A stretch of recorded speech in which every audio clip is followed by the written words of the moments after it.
میں کہنا چاہتا ہوں کہ 8 فروری کو پاکستان کی عوام نے مینڈیٹ عمران خان کو دیا تھا، لیکن چند نامعلوم قوتوں نے وہ مینڈیٹ چوری کیا اور جعلی وزیر اعلیٰ منتخب کی، جس کا نام مریم نواز ہے۔ جعلی وزیر اعظم منتخب کیا جس کا نام شہباز شریف ہے۔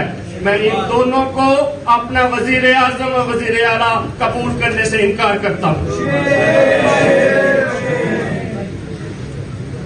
دوستو، ساتھیوں، اس وقت ہم حالت جنگ میں ہیں۔ کوئی بھی حق سچ کی بات کرے تو ویگو ڈالے اس کے گھر کے سامنے آ جاتے ہیں۔ میں ان ویگو ڈالوں پہ لعنت بھیجتا ہوں۔ ہمارا لیڈر، ہمارا قائد اس وقت قید میں ہے، جیل میں ہے۔ اس کا کیا قصور ہے؟ اگر اس کے لیے جدوجہد کرنا، سیاسی جدوجہد کرنا، مزاحمت کرنا، احتجاج کرنا بغاوت ہے تو میں بغاوت کا اعلان کرتا ہوں۔ مظہر پشوانی کے بھائی 3 ماہ سے لاپتہ ہیں۔ حیدر مجید، حسان نیازی جیسے ایڈوکیٹس ملٹری کسٹڈی میں ہیں۔ ان کا قصور بتایا جائے، ان کا گناہ بتایا جائے۔ ہمارا صرف یہ مطالبہ ہے ان کی کسٹڈی کو غیر آئینی قرار دیا جائے۔ دوستو، ساتھیوں، آخر میں ایک بات کہنا چاہتا ہوں، موت بستر مرگ پہ بھی آئے گی۔ فیصلہ ہم نے کرنا ہے کہ ہم نے بہادر شاہ ظفر کی موت لینی ہے یا ٹیپو سلطان کی لینی ہے۔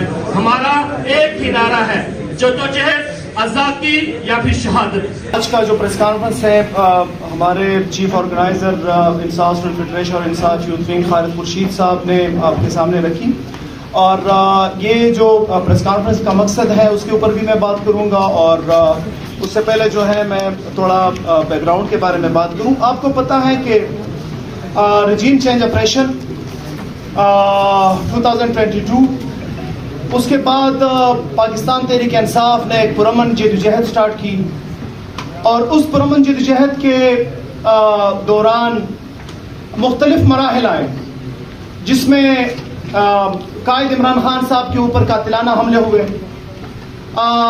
ان کے گھر کے اوپر اٹیکس ہوئے، ہمارے کارکنان کو جو ہے 9 مئی کے بعد کارکنان کو گرفتار کیا گیا۔ وہاں پہ جو ہے میجورٹی ابھی پڑے ہوئے ہیں، ان کے اوپر FIRs کی گئی، خواتین کو پابند سلاسل کیا گیا، اور کوئی ایسا ظلم نہیں تھا کہ جو کہ ہمارے کارکنان اور ہماری پارٹی کے اوپر نہیں ہوا۔ حتیٰ یہ کہ 8 فروری کے الیکشن کے لیے ہم سے ہمارا سیمبل چھینا گیا، اور اس سے پہلے قائد تحریک عمران خان کو قید کیا گیا، اور سیمبل چھیننے کے باوجود جب تحریک انصاف نے تمام مراحل طے کیے اور الیکشن جیتا، 2/3 میجورٹی کے ساتھ جیتا پورے پاکستان کے اندر، اور اس وقت جس صوبے کے اندر ہم بیٹھے ہیں خیبر پختونخوا میں، دنیا کی تاریخ رقم کی 95% سیٹس لیے، لیکن اس کے باوجود ہمارا مینڈیٹ چوری کیا گیا اور اس کے اوپر ڈاکہ ڈالا گیا۔ تو جو نوجوان 2018 سے 2022 تک جنہوں نے ایک امید دیکھی، جو کہ ایک ہوپ دیکھ رہے تھے، جو کہ پاکستان کی ترقی دیکھ رہے تھے کہ 6.1 GDP گروتھ کے ساتھ پاکستان اوپر جا رہا ہے، دنیا کے اندر ہمارے معاملات جو ہیں وہ ٹھیک چل رہے ہیں، ہم ایکسپورٹ کے اوپر ہم نے توجہ دی، وہاں پہ ان کے ہوپس کو دھچکا لگا، اور پھر جب انہوں نے دوبارہ اس کو 8 فروری کو اپنے ہوپس کو ابارنا چاہا، تو 8 فروری کو دوبارہ اس سے پہلے ان کے قائد کو گرفتار کیا گیا، اور 8 فروری کو ان کے مینڈیٹ کو چھینا گیا۔ آج بحیثیت پریزیڈنٹ انصاف یوتھ ونگ، میں جب مختلف صوبوں کے مختلف اضلاع میں جاتا ہوں تو نوجوان سوال کرتے ہیں کہ عمران خان جیل میں کیوں ہے، عمران خان کو ریلیز کیوں نہیں کیا جاتا، ہمارے کارکنان کو ریلیز کیوں نہیں کیا جاتا، ہمارے پارٹی کے کارکنان اور لیڈرشپ کو آج بھی تحفظ کیوں حاصل نہیں ہے۔ تو یہ پھر ہماری ذمہ داری ہے کہ ہم ان سوالوں کا جواب اپنے عمل سے دیں. اور سوال کیا جاتا ہے کہ جب پوری قوم نے عمران خان کو اور تحریک انصاف کو ووٹ دیا، ان کو مینڈیٹ دیا، ان کو الیکٹ کیا، اور آئین کے اندر یہ چیزیں موجود ہیں، یہ بنیادی حقوق موجود ہیں، اور اگر آئین اس وقت فعال ہے تو پھر وہ حکومت وہ لوگ کیوں نہیں کر رہے جن کو عوام نے مینڈیٹ دیا، کوئی اور بیٹھا ہوا ہے. تو اس کے اوپر ہماری تفصیلاً ڈیلیبریشن ہوئی اور ہم نے ڈیسائیڈ کیا.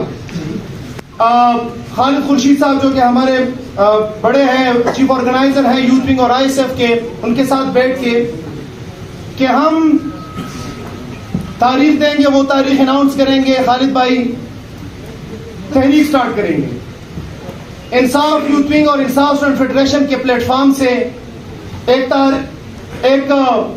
تحریک سٹارٹ کریں گے، اور ہمارے مطالبات ہوں گے 2 3 4.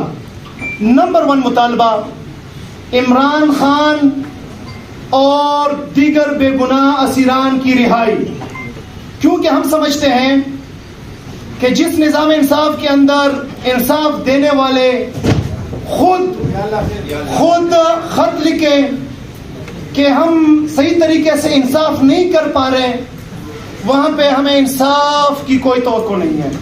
لہٰذا ہم چاہتے ہیں کہ جس طریقے سے غیر قانونی طریقے سے عمران خان کو گرفتار کیا گیا ہے، کارکنان کو گرفتار کیا گیا ہے، فی الفور عمران خان کو اور تمام اسیران کو رہا کیا جائے. نمبر 2، پورے پاکستان کے اندر بھرپور داندلی بلکہ داندلا کر کے عمران خان کو جتوایا گیا، عمران خان کو ووٹ دیا گیا، عمران خان کو مینڈیٹ دیا گیا، لیکن ان سے مینڈیٹ لیا گیا، ان سے مینڈیٹ چوری کیا گیا. ہم چاہتے ہیں کہ جو عوام نے ان کو جتوایا ہے وہی وزیر اعظم بنے، ان کی حکومت بنے. ہم یہ مطالبہ کرتے ہیں کہ ہمارا چوری شدہ مینڈیٹ واپس کیا جائے اور جن کو عوام نے منتخب کیا ہے ان کی حکومت آئے. نمبر 3، اس وقت جو لاقانونیت ملک کے اندر بنی ہوئی ہے، جو سفید اور سیاہ کی تمیز نہیں ہے، جس کی لاٹھی اس کی بھینس کے مزداق جو ہیں، یہ تمام معاملات اور فیصلے ہو رہے ہیں، جو اسمبلی کے اندر سپریم کورٹ کے فیصلوں کو کلین اپ کرنے کے لیے جو قانون سازی کی جا رہی ہے، جو ایک ماحول بنایا ہوا ہے، قانون اور آئین کا کوئی نام نہیں ہے، جنگل کا قانون بنا ہوا ہے پاکستان کے اندر. ہم چاہتے ہیں کہ آئین اور قانون کی بالادستی ہو، یہ ہمارا مطالبہ نمبر 3 ہے.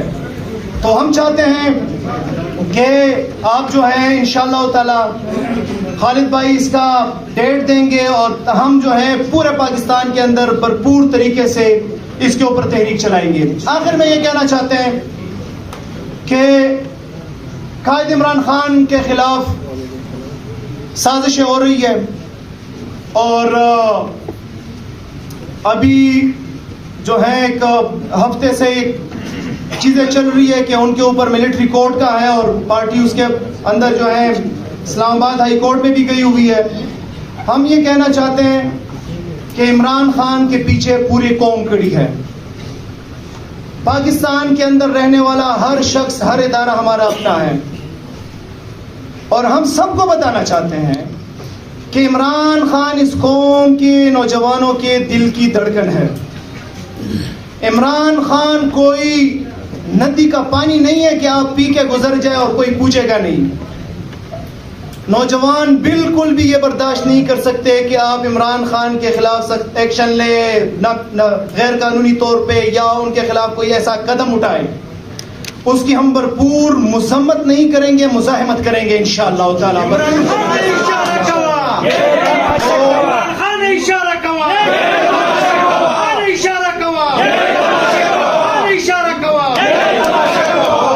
تو